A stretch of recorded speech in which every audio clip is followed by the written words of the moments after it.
জার্মানের এখান থেকে একটা পাসপোর্ট ডেলিভারি হয়েছে, এখনও আমি জানি না এটার মধ্যে ভিসা হয়েছে কি হয় নাই। তো আমি ভিডিওটা বানাচ্ছি হচ্ছে আপনাদেরকে লাইভ দেখানোর জন্য। এর ব্যাক সাইডটা দেখলে বুঝতে পারবেন যেটা এখন ইনটেক আছে।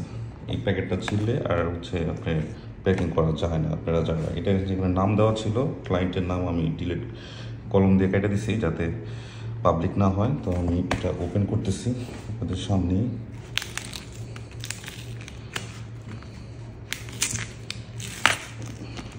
ছিঁড়ে যায়, কি সিস্টেম করছে। এক হাতে যাতে দেখা যায় ওপেন করা, এখানে ওপেনার দেওয়া আছে, দেখি এটা ক্লিক করলে বুঝতে পারবো। হ্যাঁ, এটা দিয়ে ওপেন হচ্ছে। সমস্যা হচ্ছে যে ফোনটা আমি এক হাত দিয়ে ধরছি আর এক হাত দিয়ে এটা করতেছি, তো এই জন্য প্রবলেম হয়ে গেছে। এটা এখন ওপেন করা সম্ভব। ওপেন হয়ে গেছে। তো এখন ভিতর থেকে হচ্ছে মেইন ডকুমেন্টটা বের হয়ে আসলো। এটা আমার অ্যাড্রেসই হচ্ছে পাসপোর্টটা ডেলিভারি দেওয়া ছিল, তাই এখানে আসছে। তো এখন হচ্ছে আমি এটা প্যাকেটটা ছিঁড়ব।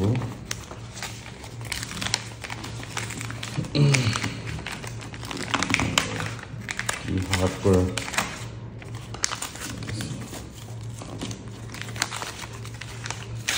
খুব সুন্দর করে চিনতে পারতাম যদি ক্যামেরাটা আর খালি ধরতে পারতাম, তাহলে বিষয়টা হয় না।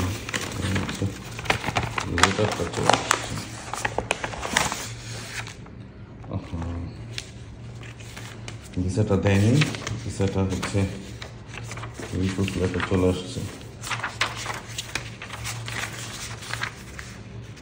রিফিউজে তো কোনো রিজন এখানে নাই, 1 থেকে 8 পর্যন্ত নাই, ব্যাক সাইডে থাকতে পারে। একটা রিজন দিয়ে দিছে 13 নম্বর, এই যে টিক চিহ্ন দেখতেছেন, একটা রিজন দিছে। এই রিজনটা 13 নম্বরটার অর্থ আমি জানি, এটা হচ্ছে যে এখানে এটা ইংলিশ থেকে বাংলা করলে কিংবা এটা জার্মানিজ ল্যাঙ্গুয়েজ আছে, কিন্তু বাংলা করলে এখানে লেখা আসবে হচ্ছে যে আপনি আমাদের কান্ট্রিতে আসার পরে ভিসা এক্সপায়ার ডেট হয়ে গেলে আপনি ব্যাক করবেন না। এই 13 নম্বরের যে রিফিউজটা হয়েছে, এই রিফিউজটা মেইনত বেশিরভাগ দেয় একটা কারণেই, যেটা হচ্ছে ম্যাক্সিমাম হচ্ছে যে কনফার্মেশনের কারণে দেওয়া হয়। এখন কনফার্মেশন বলতে যেটা আমরা বুঝি যে হোটেল কনফার্মেশন, টিকিট কনফার্মেশন। হ্যাঁ, আপনি যেটা শুনতেছেন এটাই সত্যি কথা যে এই যে শুধু একটা রিফিউজ দেওয়া হয়েছে, একটা রিফিউজের মেন রিজন ছিল যে ফ্লাইট টিকিট আর হোটেল বুকিংটা যদি কনফার্ম পেইড না হয় সেই ক্ষেত্রেই হচ্ছে এই রিজনটা আসে।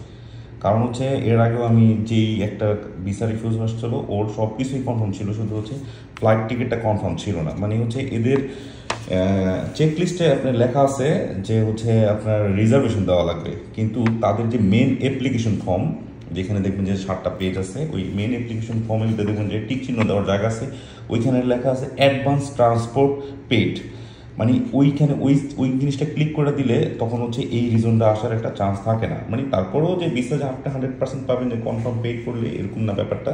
কিন্তু এই জিনিসটা আসার এই একটাই রিজন, কারণ হচ্ছে এরা কনফার্ম দেয় না। বাট এই জিনিসটা আমি ওই বিএফএস এর লোকদের সাথেও কথা বলছি, তারাও বলছে যে হ্যাঁ, এই জিনিসটা হচ্ছে কনফার্মেশনের কারণে দেয়, কারণ ওরা মনে করে যে আপনি ভিসা এক্সপায়ার হয়ে গেলে তখন আর আপনি ব্যাক করবেন না, আপনি সিঙ্গেল টিকিট কাইটা ওদের কান্ট্রিতে যাবেন, আরও ব্লা অনেক কিছুই এরা মনে করে।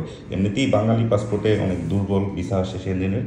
তো সব মিলায় হচ্ছে চেষ্টা করবেন আপনারা যেখান থেকেই ভিসা অ্যাপ্লাই করেন, চেষ্টা করবেন যে হচ্ছে এটা কনফার্ম করার জন্য, মানে হোটেল আর ফ্লাইট টিকিটটা যাতে কনফার্ম হয়। কারণ কনফার্ম হলে কী হয়, তারা এতটুকু বুঝতে পারে যে যেহেতু ব্যক্তিটা টিকিট আর হোটেলটা কনফার্ম করে ফেলছে আগের থেকে, যেটা ভিসা পায় নাই, তখন তারা এটা কনসিডার করে যে না, তারা ভাবে যে না, সে একজন জেনুইন ট্রাভেলার।